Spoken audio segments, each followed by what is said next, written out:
Hello, welcome again to the YouTube channel. I'm Dr. Claud Anderson, your host.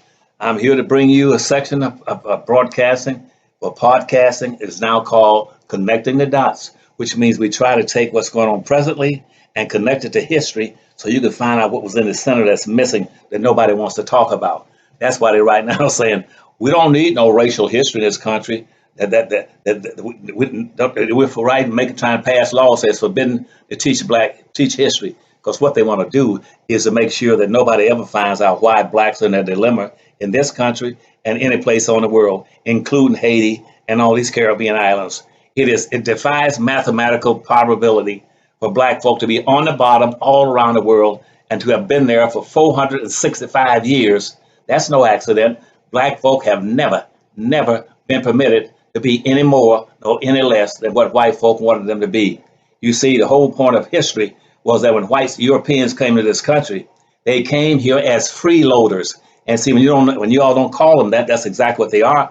They knew they were coming as freeloaders, but they entered out all the prisons, all the poorhouses, all the mental institutions, and put them on boats and sent them over here to the United States.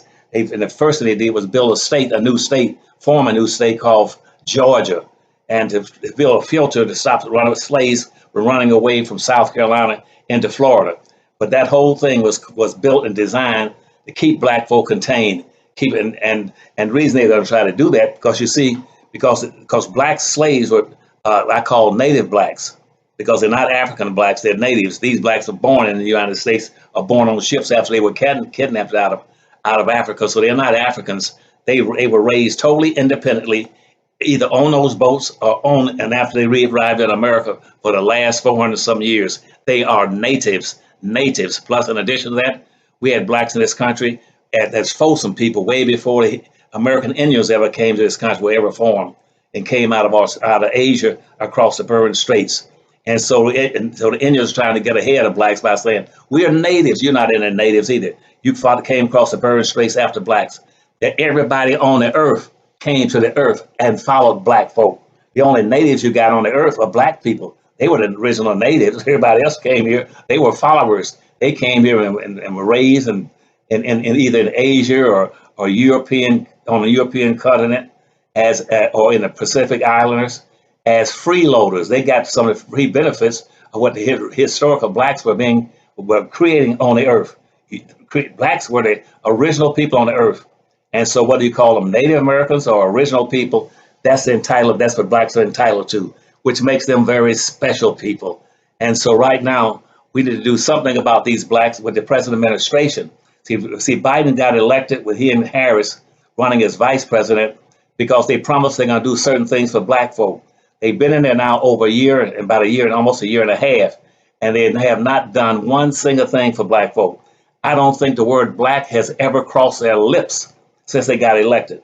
But now, when it was time for the vote to go out, they put up a pretense, a straw man talking about, we got to get the black vote because that black vote is exempt. We need to have that to get elected. First of all, they didn't need the black vote because you see, black folk were outnumbered 9-1 in this country. You got 9 other ethnic groups in the country, and if you break it down to parts, black folk only constitute 1 out of the 9 or 10 groups in this country. So black vote is not that necessary. They did that because they're gonna do what they call sneaky suppression of the black vote. They've been suppressing the black vote since the Constitution in 1789. And people are talking about they're suppressing our vote. The Constitution suppressed your vote. Until you go back and deal with the Constitution and correct it, you're gonna always be suppressed. And that's built into the Constitution, that black folk were to be suppressed. And even after the Civil War, they went back and suppressed you again in the second Constitution. You got 2 constitutions in the United States. You got the first one written by Thomas Jefferson, and back in 1789, and you got a second Constitution that was written in 1865. It was written strictly and solely for black folk. Later on, they changed it from being a second Constitution because they didn't want you to know about it. And in there, that's where all your civil rights acts came out of, because the whole point of the civil rights movement was supposed to be to correct the Dred Scott decision of 1857, which says black people in America have no rights, and but you do have rights. You got a second constitution, which is starting with the 13th Amendment. The 13th, 14th, and the 15th Amendment are major elements in the second constitution. And on top of that, they put in what's called the civil rights law that was passed in 1865 and 1866, which specifically identified black folk and said the whole point of these laws and the civil rights laws and those constitution amendments is to correct and reverse the 1857 Dred Scott decision. They're not there. They didn't put those laws up for minorities or poor folk.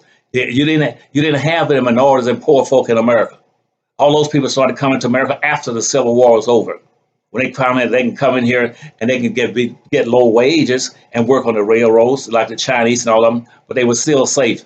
Nobody was denying them anything. They can have their own communities and have their own businesses and make money that way and be competitive with black folk. So Chinese, Asians came in here. They've been coming in ever since. And lately they've been bringing in even Pacific Islanders who've been doing very well because they're displacing black folk.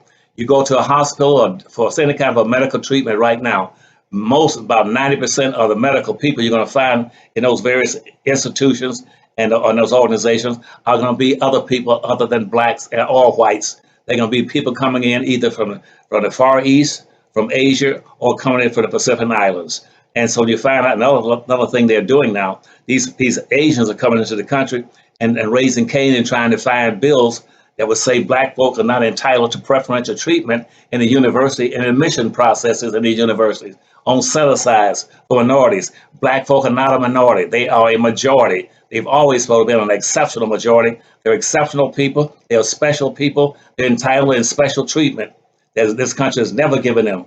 And that's what black folks should be in the streets doing right now, is saying we are special, unique people. Nobody in this country, no ethnic group, religious group, cultural group has come here and suffered the way we have been denied all the rights and privileges that we've been denied. And they're coming and getting all the opportunities that we've been denied. So get out there and start doing it. Start raising Cain and says, we're going back to the Power Pack books that Dr. Anderson put out. Everything we need to know is in those Powernomics books. You can get those books by going to the website. Go to powernomics.com and get the Power Pack and start to reading the first one at the bottom of the pack, which is Black Labor, White Wealth. It'll take you straight up through 5 books, and there won't be one question that you can ask that should not have been answered by now and in those books. Get out there as soon as you can and order it off the website. And if you can't do that, just call the Powernomics Corporation and order it on the phone. I look forward to hearing from you. You take care, and love, respect, and safe. Be safe in any regard other than that, than being endangered by what's going on overseas in Ukraine. Thank you. See you next time.